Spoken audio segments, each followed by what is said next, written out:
He thought he was just doing a favor for an old woman, but by the time their last ride ended, his life would never be the same. Jack tightened his grip on the steering wheel, staring at the gas gauge hovering dangerously close to empty. He let out a slow breath. Not now. Not today. His phone buzzed on the passenger seat. Another bill reminder. Overdue.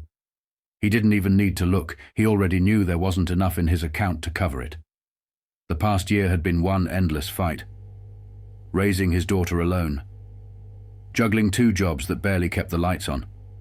Every day was a struggle, and no matter how hard he pushed, he always seemed to be one step behind.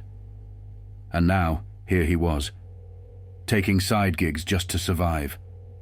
A soft knock on the passenger window pulled him from his thoughts. He turned and saw her, Mrs. Lancaster, 82 years old, white hair neatly pinned back, sharp eyes that missed nothing. Jack forced a smile as he unlocked the door. Morning, Mrs. L. double quote. She slid into the seat with surprising ease for someone her age. Morning, Jack, she said, buckling her seatbelt. You look like you haven't slept in a week. He chuckled dryly. Try a year. She gave him a knowing glance. Life's got a way of wearing you down, doesn't it? Jack put the car in drive and pulled away from the curb. You have no idea. She just smiled. Oh, sweetheart, I think you'd be surprised. Jack shook his head, focusing on the road. It was just another ride, another gig, another few dollars to keep his world from falling apart. Or so he thought. Because by the time this ride was over, Mrs. Lancaster would change everything. The ride started like any other. Jack focused on the road, his mind cluttered with worries, late bills, his daughter's school fees, the rent creeping closer. Mrs. Lancaster sat quietly beside him, gazing out the window as the city passed by. Then, after a few minutes, she spoke. Jack, how old is your little girl now? Jack blinked. He hadn't mentioned Lily to her before. Not directly, at least. She's 6, he said cautiously. Why? Mrs. Lancaster nodded, a soft smile touching her lips. That's a beautiful age. She still thinks you can fix everything, doesn't she? Jack let out a small laugh, but there was no humor in it. Yeah, for now. He gripped the wheel a little tighter. I just hope she doesn't see how bad things really are. Mrs. Lancaster was quiet for a moment. Then she said, You know, my husband was a lot like you. Jack glanced at her. Yeah? She nodded, folding her hands in her lap. Worked himself to the bone. Always worried about providing, about keeping us afloat. But he never realized something important. Jack frowned. What's that? She turned to him, her sharp eyes locking onto his. That survival isn't the same as living. The words hit Jack harder than he expected. He didn't respond, because deep down he knew she was right. They pulled into the doctor's office parking lot, and Jack shifted into park. Want me to wait here? He asked. Mrs. Lancaster shook her head. No, dear. My appointment's a long one. But... She hesitated, then reached into her purse. Jack's chest tightened. He hated this part. The part where someone pulled out a few bills and he had to pretend it wasn't humiliating to need them. But instead of cash, she handed him an envelope. Jack frowned. What's this? Mrs. Lancaster smiled gently. Just something to think about. Before he could ask, she opened the door and stepped out, moving toward the building with careful but steady steps. Jack stared at the envelope. Something about this felt different. Finally, he exhaled and tore it open. Inside was a letter. The first line made his breath catch. Jack, I know more than you think, and I have a proposal that could change your life. His pulse pounded as he scanned the words. By the time he reached the end, his hands were shaking. Because what Mrs. Lancaster had written couldn't be real. Jack read the letter again, his eyes darting over the words, trying to make sense of them.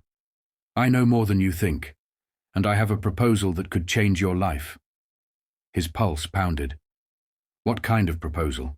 He skimmed further, his breath hitching. "I've watched you struggle, Jack. You remind me of someone I once knew, someone who worked too hard, carried too much, and never thought to ask for help. I never got the chance to help him. But maybe I can help you."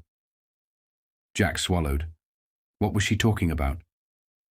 Then the last few lines made his stomach drop. "I don't have much time left, but I do have something I want to leave behind. Come to my house tonight, alone. I'll explain everything."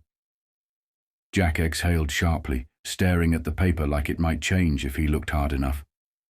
This had to be a mistake, a joke, some weird old lady wisdom wrapped in mystery. But deep down, he felt it. This wasn't just a ride anymore. This was something else. He looked up just as Mrs. Lancaster disappeared into the building, her small frame swallowed by the glass doors. Jack's hands were still shaking when he folded the letter and slipped it into his jacket. He should ignore it. Toss the letter, drive away, and forget any of this happened. But he already knew the truth. He was going to her house tonight, and whatever waited for him there was going to change everything. Jack sat outside Mrs. Lancaster's house, gripping the steering wheel so hard his knuckles turned white. What the hell was he doing here? The letter sat on the passenger seat, its words burned into his mind. "Come to my house tonight. Alone. I'll explain everything." It felt like something out of a movie, a struggling single dad summoned to an old woman's house for a mysterious proposal. But Mrs. Lancaster wasn't some stranger. She was kind, sharp, always looking at him like she saw right through him. And somehow, she knew things about his life that he had never told her. Jack took a deep breath and stepped out of the car. The house was small but well kept, the porch light casting long shadows across the lawn. He climbed the steps and knocked. The door opened almost instantly. Mrs. Lancaster stood there, her expression unreadable. "You came," she said simply. Jack nodded. "Figured I'd at least hear you out." She smiled, stepping aside. "Come in." Jack hesitated, then stepped inside. The house smelled of old books and cinnamon, a strange mix of warmth and history. Framed photos lined the walls, but one in particular caught his eye. A black and white picture of a man. Tall, strong, worn hands, tired eyes. Jack stopped. "Who's that?" Mrs. Lancaster followed his gaze. "My husband." Jack frowned. There was something familiar about him. Mrs. Lancaster gestured to the living room. "Sit, there's something you need to know." Jack sank onto the couch, his heart hammering. "All right, I'm listening." She sat across from him, folding her hands in her lap. Then she said something that made his blood run cold. "Jack, I knew your father." Silence. Jack stiffened. "What?" Mrs. Lancaster sighed.